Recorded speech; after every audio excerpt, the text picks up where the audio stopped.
आपने मधुसूदन ओझा जी की जो दृष्टि है उसकी दो पंक्तियों में स्पष्टता करते हुए कहा था कि उनकी दृष्टि है कि वेद व्याख्या के लिए भाष्य एवं टीका से आप संभव है बहुत ज्यादा वेद की विद्या को नहीं समझ सकते। परंतु यदि वेद की विद्या को ठीक से समझना है तो उसके लिए आवश्यक है कि हम वेद के जो पारिभाषिक शब्द हैं उनको जानें। यदि हम पारिभाषिक शब्दों से परिचित होते हैं तो निश्चित रूप से हम वेद विद्या का जो यथार्थ स्वरूप है उसको समझ पाएंगे। और आपने कल संकेत किया था कि जैसे त्रयी ब्रह्म है, सत्य है, ऋत है, ब्रह्म है, विश्वात्मा है, इत्यादि जो बहुत सारे शब्द हैं उनका वास्तविक तत्व क्या है उसको जानना अत्यंत महत्वपूर्ण है। इसी क्रम में कल की जो व्याख्यान था उसमें आदरणीय चतुर्वेदी जी आचार्य जी का जो उद्बोधन था उसने भी हमारे मन को और हमारी दिशा और दशा को बहुत ज्यादा प्रभावित भी किया और उसको स्पष्ट किया। मैं आभार व्यक्त करता हूं क्योंकि उस व्याख्यान और उस परिचर्चा के बाद इस विषय को आगे बढ़ाने में मुझे सहयोग प्राप्त हुआ है और एक रास्ता प्राप्त हुआ है। वस्तुतः षड ऋतुओं का विषय मुझे दिया गया है।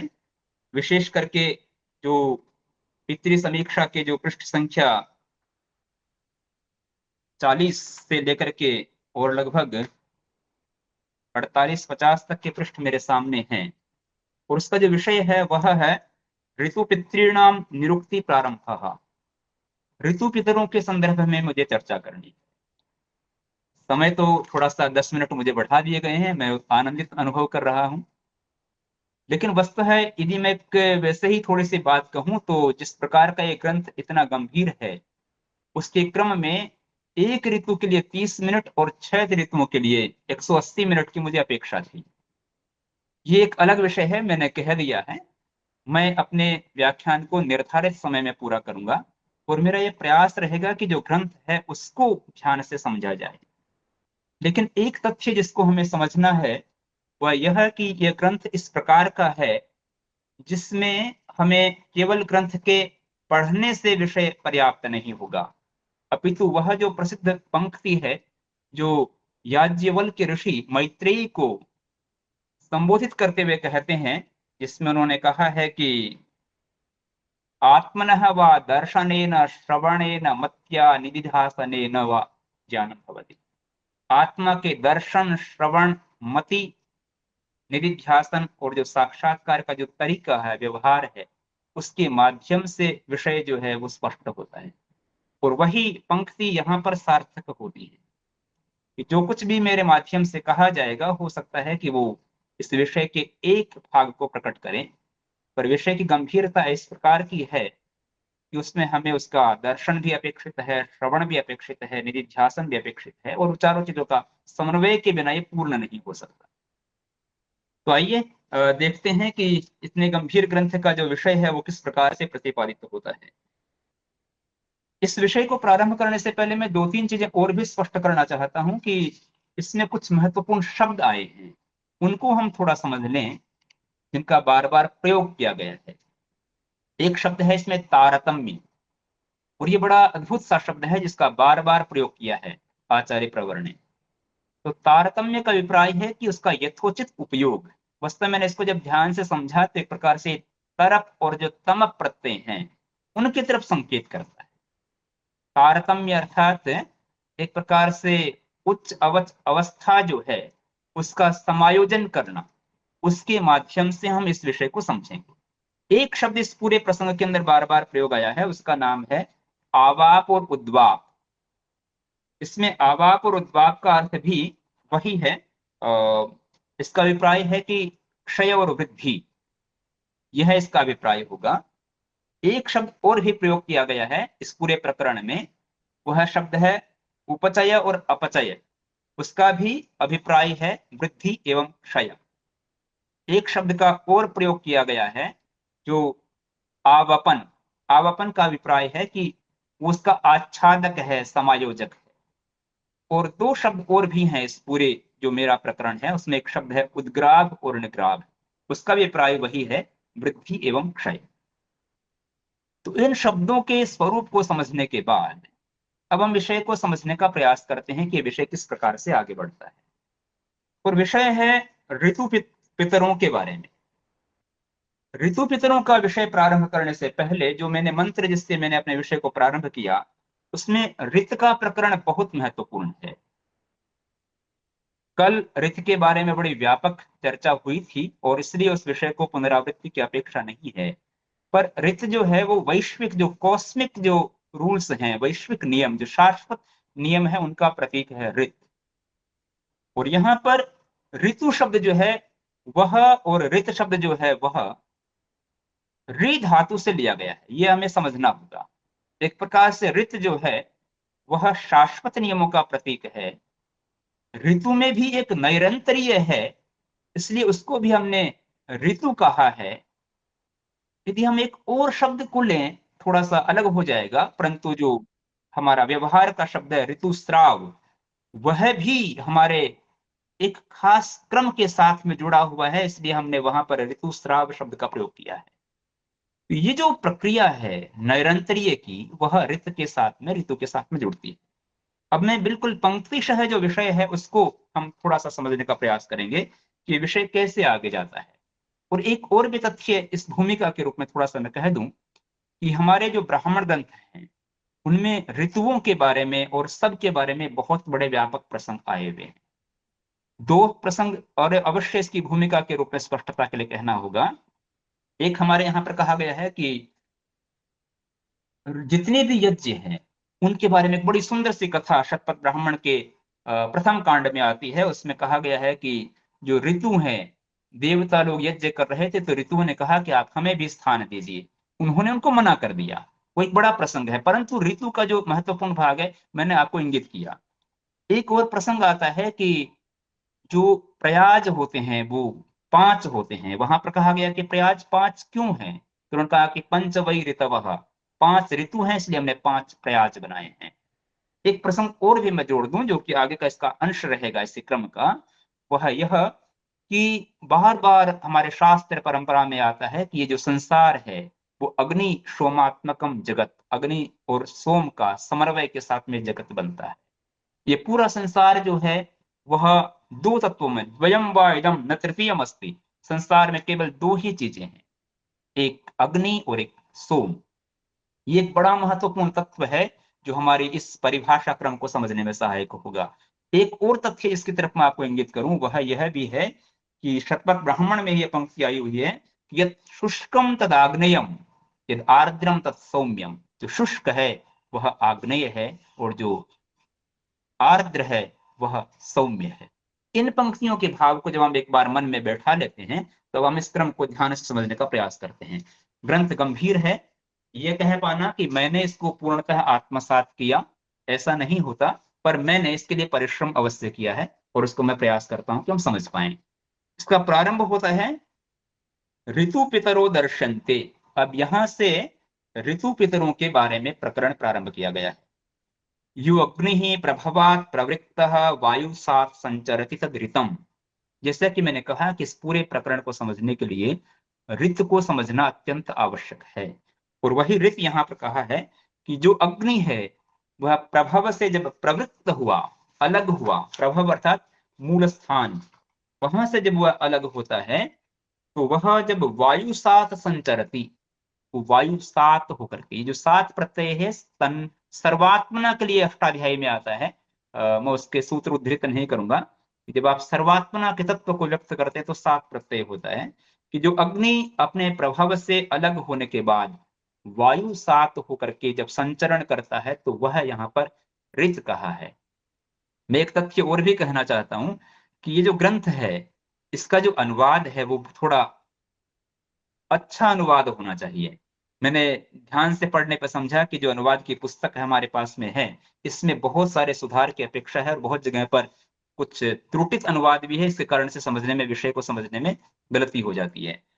तो यहाँ पर जो वायु सात होकर के जब वह गति करता है तो वह ऋत कहलाता है। यहाँ पर ऋत का अभिप्राय जो ओझा जी की दृष्टि है वह यह कि मूल अग्नि जब प्रभाव से प्रवृत्त होती है, अलग होती है और वो वायु सात होकर के संचरण करती है तो वह ऋत कहलाती है। तारतम्येन, अब यहाँ पर तारतम्य शब्द का पहला प्रयोग आया है कि तारतम्य के द्वारा सोम अन्वयात, सोम के साथ में जब अन्वय होता है। अब यहीं से वो चीज जो आपने समझने की है, अग्नि सोमात्मकम जगत, ये पूरा संसार को हमारे मनुष्यों ने दो भागों में विभक्त कर दिया, एक अग्नि और एक सोम। तो अग्नि जो है वह वायु साथ होकर के संचरण करता है, वह ऋत है, और उसका जो दूसरा अंश जो शेष रह गया वो सोम है। तो यहां पर जो सबसे पहला जो प्रकरण आया वह कहते हैं कि वह अग्नि जब तारतम्य के साथ में सोम के अन्वय के साथ में संविभक्त होकर के ऋताग्नौ ऋतु शब्द, ये जो ऋतु शब्द है यहाँ पर, ऋतु पितर जिसको हम कह रहे हैं, वो मूलतः ऋताग्नि के लिए है, अर्थात एक शाश्वत अग्नि जिसका स्वरूप है, जो इस अग्नि और सोमात्मक जगम का जो ऋत जो शब्द है उसके लिए ऋतु शब्द का प्रयोग किया गया। जब हम ऋतु कहते हैं तो ऋतु अपने आप में स्वतंत्र नहीं है, वह संसार में हो रही क्रिया और उसका जितना भी व्यवहार है उसमें अग्नि एवं सोम के समन्वय का नाम ही ऋतु है। यह तथ्य बहुत महत्वपूर्ण है। वो कहते हैं कि ये जो पूरा ब्रह्मांड है इसमें अग्नि का संचरण हो रहा है। अब इस अग्नि के संचरण के साथ में सोम का जो समन्वय है वो किस तारतम्य से होगा, उसके आधार पर ऋतुओं का अलग अलग प्रकल्पन होता चला जाएगा। तो यहां पर एक बहुत गंभीर बातें कही गई हैं कि ऋताग्नय एव एते सोम संविभक्तिकायाः ऋतवः, जो ऋताग्नि है वही सोम के साथ में जब विभक्त होती हैं, अर्थात आर्द्र और शुष्क का जो तथ्य मैंने कहा था वह ऋतु कहलाती है। अब यहाँ पर उन्होंने ऋताग्नि को 10 भागों में विभक्त किया है, बहुत गंभीर है। 10 भागों में विभक्त किया है, और उसमें 10 भाग में क्या है, एक है गायत्राग्नि, 8 है धिष्ण्याग्नि, एक है सावित्राग्नि, और इस प्रकार से ये 10 ऋताग्नि हो जाते हैं। उसके बाद में जो सोम वाला अंश है वह फिर उसका भी उन्होंने विभाग किया है, और सोम वाले विभाग के 63 विधः, 30 प्रकार का सोम होता है। अग्नि जो है, ऋताग्नि जो है वो 8 प्रकार की है, सोम जो है वो 30 प्रकार का है। सोम के 30 प्रकार कौन से हैं, तो सबसे पहले दिक् सोम, उसके बाद एक है ब्रह्मणस्पति, एक है चंद्रमा। 3 तो हो गए, दिक् सोम ब्रह्मणस्पति और चंद्रमा। इसके साथ वे कहते हैं कि गंधर्वाः सप्तविंशतिः, 27 गंधर्व हैं। ये मिलाकर के 30 सोम के प्रकार हैं, सोम के भाग हैं। अब वो कहते हैं कि उभयसाम एषाम आवपनम वायु, ये जो वायु है, वायु साथ संचरती, उन दोनों का जो आच्छादक है, जो व्यवहार में जो प्रक्रियाएं जो चल रही हैं इस अनंत ब्रह्मांड के बीच में, उन दोनों का अर्थात अग्नि और सोम का जो आवपन है वह वायु है। अब यहाँ पर फिर एक एक पंक्ति अपने आप में बहुत रहस्यपूर्ण है। वो कहते हैं कि ये जो प्रक्रिया जब चलती है ऋतु बनने की, उसमें जो गायत्र अग्नि और दिक् सोम, जो अग्नि का जो एक भाग था गायत्र अग्नि और दूसरा जो दिक् सोम है, उनमें तारतम्य नहीं होता। जो तारतम्य शब्द जो हमने कहा था, उतार चढ़ाव की जो स्थिति है वह दिक् सोम में एवं गायत्राग्नि में नहीं होती, अर्थात उनमें परिवर्तन नहीं होता, उनमें स्थायित्व है, उसमें समानता है, वो एक जैसा रहते हैं। उसके बाद सर्वदा सर्वत्र साम्येन पर्याप्तत्वात्, क्योंकि वो सर्वदा और सर्वत्र साम्य से रहते हैं। अब जो धिष्ण्याग्नि है जिसको हमने 8 प्रकार का बताया था, उनमें विभिन्न गत्या संचारणा प्रति संवत्सरम अन्यान्य रूपेण उपप्लवात् प्रतिक्षणम वैषम्येन संयोगा भवन्ति। जो धिष्ण्याग्नि के 8 भाग हैं उनमें अलग अलग प्रकार की गति के कारण से प्रति संवत्सर में अग्नि के या अन्य अन्य जो रूप हैं, उच्चा उच्च अवच रूप है, आवाप उद्वाप के रूप है, उद्ग्राव निग्राव के रूप हैं, उसके आधार पर वैषम्य होते हैं। फिर एक और महत्वपूर्ण बात कही गई है, सावित्राग्नेर दिवा उपचयो नक्तम च अपचयः।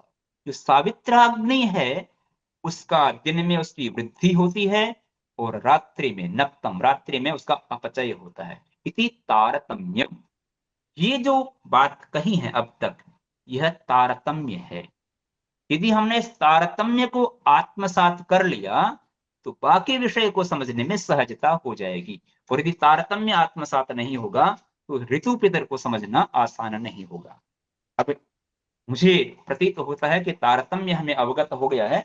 विषय को आगे बढ़ाते हुए इसको आगे पढ़ने का प्रयत्न करते हैं।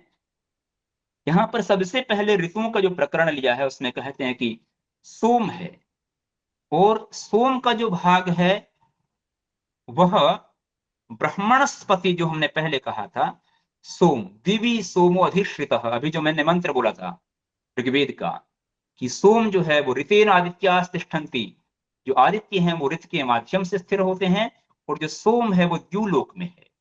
अब यहाँ पर सोम का द्युलोक की जो इयत्ता है वो सर्वोच्च कही गई है। ध्यान से देखेंगे तो हमें समझ में आएगा कि सोमस्य अपि ब्रह्मणस्पति है, सोम जो है वो ब्रह्मणस्पति से भी ऊपर होता है, और ब्रह्मणस्पति जो है वह सूर्यात उपरिष्टात सतह, वो सूर्य से ऊपर होता है। अर्थात सूर्य से ऊपर ब्रह्मणस्पति और ब्रह्मणस्पति से ऊपर सोम। अब यहाँ पर जो ऋतुचर्या के भूगोल को हम जीवन के व्यवहार से समझते हैं, उन्हें थोड़ा जल्दी विषय समझ में आएगा कि दक्षिण गोलार्ध सूर्योपलक्षिते संवत्सरार्धे, जिस समय में सूर्य दक्षिण गोलार्ध में होता है तो पृथिव्याः सूर्यात् उपरिस्थया, पृथ्वी के ऊपर सूर्य होता है, इसलिए उसके सानिध्य से अतिशयात आधिक्येन संप्लवः, इसलिए जब पृथ्वी के ऊपर सूर्य होता है तो सोम का अधिकता से संप्लव होता है। और शेष जो संवत्सरार्ध है उसमें विप्रकर्षात, क्योंकि सूर्य ऊपर नहीं होता, दूरी होती है, इसलिए अल्पाल्पम इति तारतम्यम, न्यूनता उसमें रहती है। अर्थात ये ग्रीष्म एवं शीत के जो महीने हैं, अर्थात उत्तरायण और दक्षिणायन, उसको स्पष्ट किया जा रहा है। इसके बाद गंधर्वासु नक्षत्र भेदादि विद्यन्ते, जो नक्षत्र हैं 27 जो हमारे नक्षत्र होते हैं उसके आधार पर गंधर्वों का तारतम्य है। आतश्च नक्षत्रांकितेषु मासेषु, आतश्च अर्थात निश्चित रूप से नक्षत्रों से युक्त जो मास हैं उनमें नक्षत्र सानिध्यात अतिशयाद विशिष्ट योगो भवति इति, बहुत ज्यादा विशेष योग होता है, इसलिए प्रतिमासम, प्रत्येक मास में आवाप उद्वापाभ्याम तारतम्यम, जो मैंने प्रारंभ में कहा था, आवाप और उद्वाप अर्थात उसके वृद्धि और क्षय के साथ में तारतम्य होता है। फिर चंद्रमा के साथ में वो लेते हैं कि दो पक्षों के साथ में, जो हमारे शुक्ल पक्ष और कृष्ण पक्ष हैं, चंद्रमा सा तो प्रतिपक्षम उपचय अपचयाभ्याम तारतम्यम, चंद्रमा का प्रत्येक पक्ष में जो उपचय एवं अपचय है, वृद्धि एवं क्षय है, उसके आधार पर तारतम्य बनता है।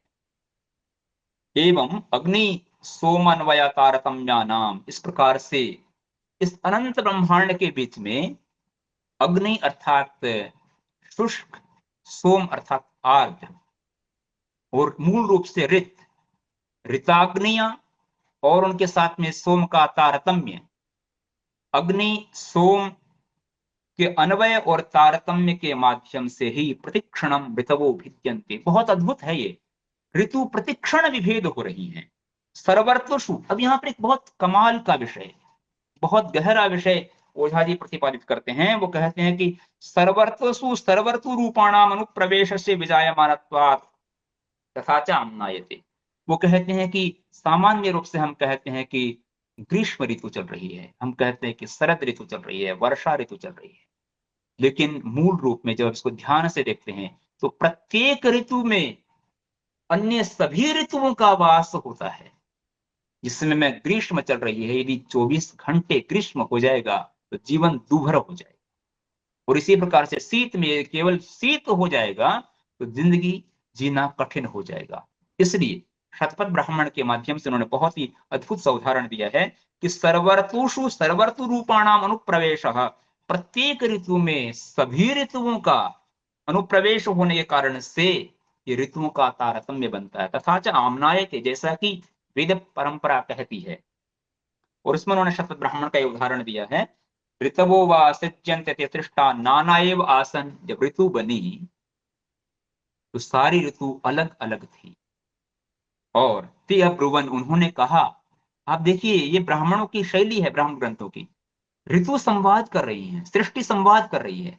आज तो मनुष्य भी संवाद नहीं कर रहा, लेकिन ब्राह्मण ग्रंथ कहते हैं कि ऋतुओं के बीच में संवाद। तो ते अब्रुवन, उन्होंने ऋतुओं ने संवाद किया और कहा, तैवाइत्थम संतः सक्षाम प्रजनयितुम रूपैः समायामयति, यदि एक ही रहेंगे, गर्मी में गर्मी ही रहेगी, तो फिर सक्षमता कैसे होगी, प्रजनन कैसे होगा, विस्तार कैसे होगा? रूपई समायाम है, इसलिए हम सब एक बार मिल जाते हैं। तुम मेरे साथ जुड़ो, जब तुम्हारा समय आएगा तो मैं तुम्हारे साथ में जुड़ पाऊंगी। और ते एक एकम ऋतुम रूपई समायान, इस प्रकार से एक एक ऋतु में सभी ऋतुओं का समन्वय हुआ। तस्मात एकैकस्मिन् ऋतौ सर्वेषां ऋतूनाम रूपम, इसलिए एक एक ऋतु में सभी ऋतुओं का रूप होता है। अब इस प्रकरण को जिस प्रकार से ओझा जी ने, माननीय ओझा जी ने प्रकट किया है वो अद्भुत है। वो कहते हैं कि अनवरतम ऋतूनाम अन्यन्यत्व अपेक्षा कृतम ऋतु व्यवस्था प्रकल्पन्ते, जितनी भी ऋतु है वो अन्य अन्यकृत अपेक्षा के साथ में प्रकल्पित होती हैं। तत्र एते वसंतादयः शब्दाः, ये जो शब्द है ना, वसंत, ग्रीष्म, बहुत चमत्कारी ढंग से आपने अर्थ प्रकट किए हैं। आप कोश ढूंढ लीजिए, बड़े बड़े कोश हैं हमारे पास, लेकिन कोशों में वो व्याख्या नहीं है। मैं तो कहना चाहूंगा श्री शंकर शिक्षायतन से कि जो अर्थ जो है शब्दों के आचार्य जी ने दिए हैं, उन अर्थों के आधार पर कोई ओझा जी के नाम से एक अलग कोश बनाया जाए, जिसमें इन अर्थों की जो व्याख्या आचार्य जी ने दी है उसके आधार पर एक अभिनव कोश बनाया जाए, तो वो बहुत उपयोगी सिद्ध होगा। कि उन्होंने कहा कि जो वसंत आदि जो शब्द हैं वे ज्यावा पृथिव्यो संयोग वैचित्र निबंधना व्यवतिष्ठन्ते, ये नाम क्यों किया गया है? वसंत, शरद, ये जो नाम है इनका रहस्य ओझा जी ने स्पष्ट किया यहाँ पर। तत्रापि च विशेष विवक्षा विशेषात अनेकधा कुलृप्ति ही, वहां पर अनेक प्रकार की कुलृप्ति हुई है। षड्वा ऋतवः राशिद्वय विभागेन कल्प्याः, अभी जो 6 ऋतु है इसको उन्होंने स्पष्ट किया है कि 6 ऋतुओं को राशि विशेष के आधार पर प्रकल्प किया गया है। जैसा कि हम सब जानते हैं, हमारी परंपरा में कहीं पर आता है षड ऋतवः, कहीं पर आता है पंच ऋतवः, कहीं कहीं पर एक ऋतु। ये बड़ा अद्भुत भी है, और लेकिन ये तार्किक नहीं है, ये बहुत ही गंभीर है। तो कहते हैं कि षड ऋतुओं का अर्थ क्या है? तो राशि द्वय विभागेन कल्प्याः, उत्तरायणेन विषुवंतम उभयतः त्रिंशता त्रिंशत अंशैर वसंतः, जो विषुवत रेखा है जो हम सब जानते हैं, उस रेखा के 60 अंश तक, अर्थात जब 6 ऋतु होती हैं तो एक ऋतु के दिन 60 होते हैं, 60, 60 इंटू 6, 360 दिनों का वर्ष होता है। एक ऋतु 60 दिनों की होगी। अब 60 दिन के आधार पर एक एक ऋतु का क्रम चलता है। तो उन्होंने कहा कि उत्तरायण के अंदर 63 अंश होंगे विषुवत रेखा के पहले और उसके बाद में, उसके आधार पर 30 अंश होंगे, उसके आधार पर वसंत बनता है। वसंत से प्रारंभ किया गया है, वसंत से प्रारंभ किया गया है, यह रहस्य भी है, बहुत अद्भुत सा है ये ऋतु वसंत। उसके बाद में कहते हैं कि ग्रीष्म होती है, उसके अगले 60 दिन जो है वो ग्रीष्म होगा, उसके अगले 60 दिन वर्षा होंगे, ततः अंशा नाम षष्ट्या शरत, उसके बाद शरत ऋतु होगी, उसके बाद अगले 60 दिवस जो है वो हेमंत होगी, और उसके अंत के अंदर जाकर के शिशिर ऋतु होगी।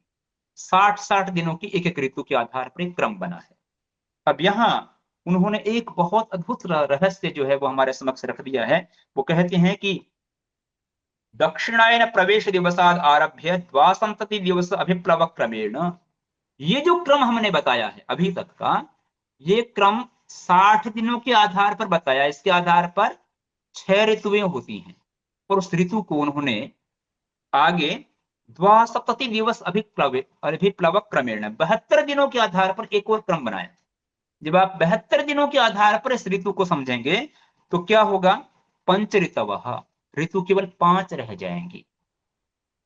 जब 60 दिनों के आधार पर ऋतु का क्रम बनाया जाएगा, ऋतु पितरों का क्रम बनाया जाएगा, तो 6 ऋतु होंगी। 72 दिनों के आधार पर बनाया जाएगा तो हमारे पास में पंच ऋतु है, अर्थात 72 इंटू 5, 360। यदि आप 72 और 5 को आप यदि गुणित करते हैं तो आपके पास में फिर वही 360 दिन आते हैं। अब इसमें फिर उन्होंने बहुत एक विशेष तथ्य जो कहा है उसको हमें समझना होगा कि 72 दिनों के आधार पर 5 ऋतु हो जाती हैं। और इस 5 ऋतुओं के अंदर क्या है? तो वर्षा, शरत, शीत, वसंत, ग्रीष्म। इसमें शिशिर ऋतु जो है उसको अपना स्थान छोड़ना पड़ा है।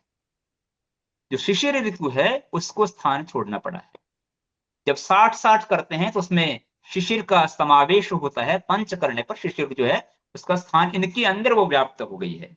अब वो कहते हैं कि जो 72 दिनों का जो क्रम होगा जैसा कि हमने पहले समझा कि वो ऋतु क्रम होगा, उसमें 72 दिनों में उन्होंने कहा कि इसके अंदर प्रातः सवन, माध्यान्ह दिन सवन और सायं सवन का एक उपक्रमण होता है। वो सायं सवन के उपक्रमण को जब हम ध्यान से समझते हैं तो बड़ा अद्भुत सा प्रकरण लिखा है कि त्रयः भागः कल्प्यः षोडश दिवसः। 72 में जो पहले षोडश दिवस हैं उसमें प्रातः सवनम प्रस्तावः, उसमें पहले 16 दिन जो प्रस्ताव होते हैं और वो 16 दिन प्रातः सवन होता है, उसको हमने प्रस्ताव कहा। वैदिक यांत्रिक प्रक्रिया के जो जानकार लोग हैं उस तथ्य को जल्दी समझ पाएंगे। उसके बाद चत्वारिंशत् दिवसः, जो उसके बाद में पहले 16 के बाद में जो अगले जो 40 दिन है वो माध्यान्ह दिन सवन है, जिसे हम उद्गीत कहते हैं। और फिर वो कहते हैं कि षोडश दिवसः, उसके बाद के जो 16 दिन हैं उसको हम सायं सवन अर्थात निधन कहते हैं। इसके आधार पर उन्होंने 72 दिनों की समीक्षा की है।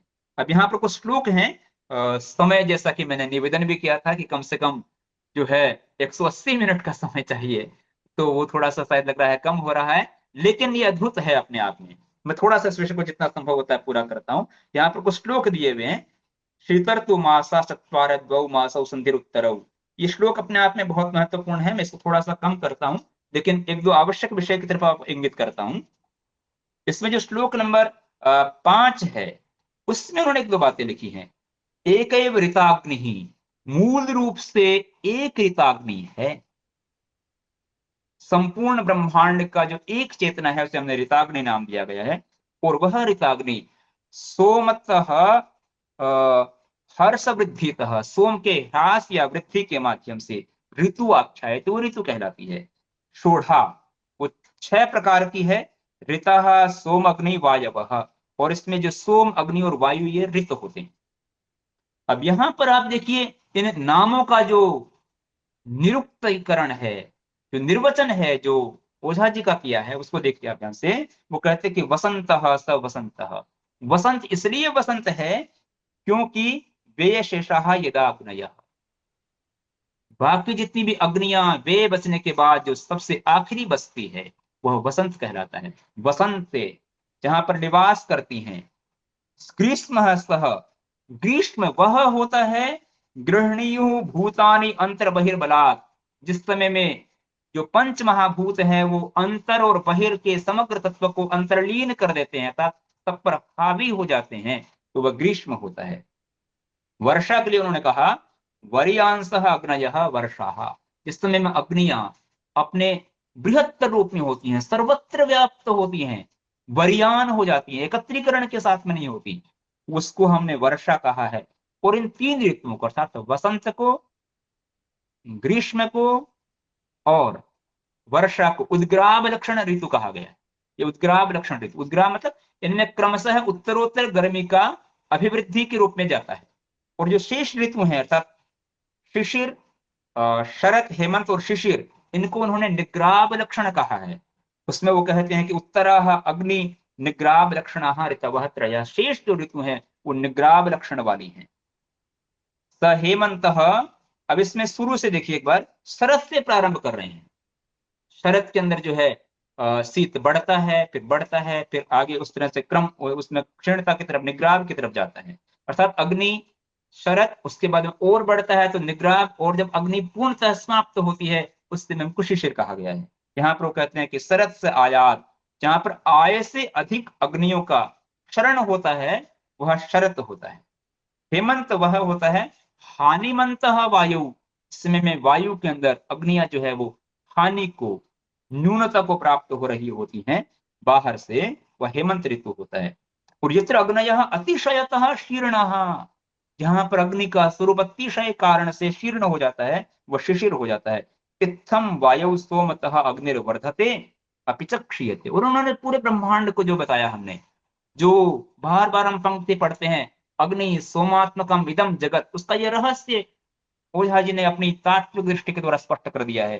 किस प्रकार से सोम और अग्नि के उपचय अपचय से, आवाप उद्वाव से या निग्राव उद्ग्राव के माध्यम से यह पूरे ब्रह्मांड की संरचना चलती है। इस क्रम में इसका एक और अंश है, उस अंश को भी मैं थोड़ा सा इंगित कर दूं, उसको मैं संक्षेप में करूंगा समय की सीमा को ध्यान में रखते हुए, कि शिशिर ऋतु का एक आगे का जो अंश है संस्कृत में, शिशिरे तावत दशभिर होराभिः, इस प्रकरण को उन्होंने लिया है कि जब आप शिशिर ऋतु में जाते हैं तो उसका उन्होंने कहा कि 10 होरा 10 घंटे तक एक प्रकरण चलता है, और उसके अगले जो 10 घंटे हैं उसमें एक दूसरा प्रकरण चलता है। अर्थात 10 होरा जो है, दो शब्द हमारे इसमें उन्होंने प्रारंभ में कहे थे। सावित्राग्नि, जो सावित्राग्नि जो है वह शिशिर ऋतु में 10 घंटे तक उसका आवाप होता है, उद्वाप होता है, और जो शेष जो समय होता है उसमें 10 घंटों तक उसमें जो है उसका अवाप होता है। और जो शेष जो अंश रहता है, गायत्री अंश जो है अपि शीर्ण भवती, गायत्री का जो अंश है 10 10 और 4 अर्थात 24 घंटे, उसमें गायत्री का अंश भी जो है वो शीर्ण होता हुआ दिखाई देता है। इस प्रकार से यहाँ पर उन्होंने फिर से षष्ठी षष्ठी अंश को लिया है कि षष्ठी अंशों के द्वारा सावित्री अंश जो है वो वसंत में होते हैं। इस प्रकार से वसंत के काल को हम समझ सकते हैं। उसके उत्तर के जो षष्ठी अंश है उसमें अग्नि जो है वो वायु को पर्याप्य अर्थात चारों तरफ घेर करके रखता है।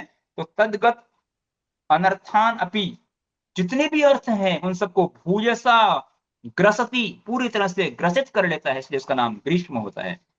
दहती ऊष्मा निगाघ, और इस प्रकार से जो ऊष्मा होती है वो जला देती है, इसलिए इसको दूसरा नाम निदाग भी कहा गया है।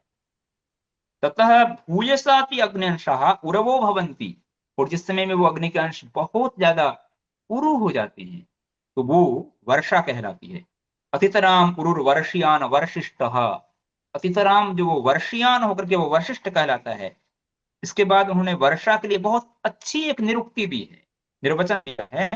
अग्निभिः प्रत्यक्षतः अग्नयः प्रतिमूर्छिता। आप सब जानते हैं कि जब गर्मी पड़ती है और गर्मी की जब पूर्णता आती है, जैसे अभी मैं यहाँ पर बैठा हूँ और आज सुबह से बहुत ज्यादा गर्मी हो रही थी तो हम परेशान हो रहे थे। अब जब मैं वर्षा शब्द बोल रहा हूँ तो अचानक वर्षा प्रारंभ हो गई है। तो ये यहाँ पर कहा मूर्छिता आप भूतवा पृथ्वी सिंचंती, वो जब अग्नि की अति तरह उत्कर्ष स्थिति हो जाती है तो फिर वो मूर्छित होकर के जल बन करके वर्षा करने लग जाते हैं। तो अग्नि नाम वसंत क्रमिक उपचय है। इस प्रकार से क्रमिक उपचय और क्रमिक क्षरण होता है तो वो शरद कहलाता है। अग्नि जब हानिमान होती है तो वो हेमंत कहलाता है। अग्नि अंश पुनः पुनः अतिशयन शीर्ण, इस समय वो क्रमशः क्षीर्ण होते हैं तो वह सोम प्रधान काल प्रारंभ हो जाता है। दो प्रकार के प्रधान है, एक ऋतु जो है इसमें अग्नि की प्रधानता होती है, और एक जो 3 ऋतु है उसमें अग्नि की अपचय होता है और सोम का प्रधान होता है, तो वो शिशिर का समय आता है। तो ओझा जी स्पष्ट करते हैं कि उपचय निबंधना, तत्र अग्नि उपचय निबंधना एवं विपर्ययेण, अग्नि के उपचय एवं अपचय के तारतम्य से ही ये ऋतु जो है वो प्रवर्तित होती है। आतश्च, और उन्होंने आतश्च शब्द का प्रयोग किया है कि अत्यंत ये निश्चित बात है, इसमें कोई वैकल्पिक स्थिति नहीं है। आतस्तेयम अग्नेर उद्ग्राव निग्राभाभ्याम तारतम्येन सोम संभोगेयम ऋतु शब्दः व्यवतिष्ठते। जो हम ऋतु बोलते हैं वो ऋतु मूलतः ऋत के साथ में जुड़ा हुआ है, शास्त्र नियम है, वैश्विक नियम है। आदित्य तिष्ठन्ति का जो कथन है, कल आचार्य जी ने चतुर्वेदी सर ने बहुत ही अद्भुत उसका ऋतस्य विततः पवित्र मंत्र की अद्भुत व्याख्या हमारे सामने प्रस्तुत की थी। तो वो जो ऋत है उस ऋतु के माध्यम से जो है ऋत में ही ऋतु शब्द का प्रयोग किया गया है। इस प्रकार से सोम में अग्निगुण, अग्नि में सोम के गुण मिलकर के एतेषाम ऋतु पितॄणाम तदृप्तयो भवन्ति, इस प्रकार से जो ऋतु पितर जो है इनकी संस्थापना होती है। इसके अंत में उन्होंने एक शतपथ ब्राह्मण का एक पंक्ति ली है, और इसका मैं स्पष्ट करूं कि यहाँ पर जो पंक्ति में देवावृत्रम जघ्नुहु ते नो एव वेदयन्तः, और इसका अर्थ भी ते नो के आधार पर इसमें हिंदी व्याख्या की गई है। वास्तव में वो ते नो नहीं है, तेन उ है, इसलिए उसको एक साथ समाहित करके तेन उ करने पर वो अर्थ बदल जाएगा, वो होना चाहिए था यहाँ पर। तो ये क्रम में 2-3 मिनट मेरे पास में शेष है, मैं अपनी व्याख्या को पूर्ण करता हूँ। तो फाल्गुनीम आरभ्य आषाढ़ीम यावत वसंत ग्रीष्म ऋतु, फाल्गुनी से लेकर के, फाल्गुन का महीना जब होली होती है वहां से लेकर के आषाढ़ तक वसंत ग्रीष्म ऋतु, वसंत और ग्रीष्म ऋतु होते हैं। उसके बाद में आषाढ़ीम, आषाढ़ीम आरभ्य, जो आषाढ़ी पूर्णिमा है वहां से प्रारंभ करके कार्तिकी पर्यंत वर्षा एवं शरद ऋतु होती हैं, और कार्तिकी से आरंभ करके फाल्गुनी तक हेमंत शिशिरो ऋतु, सोम उत्तरतः पराह पितरः, और इनको यहाँ पर पितर शब्द का संबोधन दिया गया है। जैसा कि हम सब जानते हैं, पितर वास्तव में पाति रक्षति थी पितर, मूलतः जो रक्षा करने वाले हैं। इसलिए हमारे यहाँ पर प्रश्नोपनिषद के अंदर जब ऋषि जाते हैं और पिप्पलाद ऋषि ने उनको पूरे उपदेश दिए, तो अंत में जब उनको सारे प्रश्नों के उत्तर मिल जाते हैं, तो वो जो ऋषि कुमार हैं वो पिप्पलाद ऋषि को संबोधित करते हैं कि आज हमारी तृप्ति हो गई है, त्वम ही नः पिता, आप ही हमारे हैं। तो इसलिए प्रकृति माता के रूप में हम कहते हैं, वहीं पर हमने ऋतु पितर संबोधन किया है। तो इसके अंत के अंदर जो है माननीय श्रद्धेय आचार्य प्रवर ओझा जी जो है, वो वसंत सोमपाह पितर, जो वसंत है वो सोमपा पितर हैं, ग्रीष्म जो है वो आज्यपा पितर हैं, वर्षा जो है वो हविर्भुज पितर हैं, शरत जो है वो सोम पितर हैं, हेमंत जो है वो बर्हिषद पितर हैं, और शिशिर जो है वो अग्निश्वास पितर हैं। ये एक अर्थ जो है दिया है। इसका विषय पूर्व विषय के साथ में जोड़ने पर हमें श्रवण मनन की प्रक्रिया के साथ जब हम ध्यान से समझेंगे तो समझ में आ जाएगा। इति वसंतादिषड ऋतुभ्यो नमः, इस प्रकार से उन्होंने सभी ऋतुओं को प्रणाम किया है। और एक तथ्य के साथ में इसको वो पूरा करते हैं, अहोरात्रि अग्नि सोमो दिवस। अहोरात्र जो है वो दोनों अग्नि और सोम होते हैं, सह पिता। अहोरात्र जो है वो अग्नि सोम होते हैं, वह पिता हैं।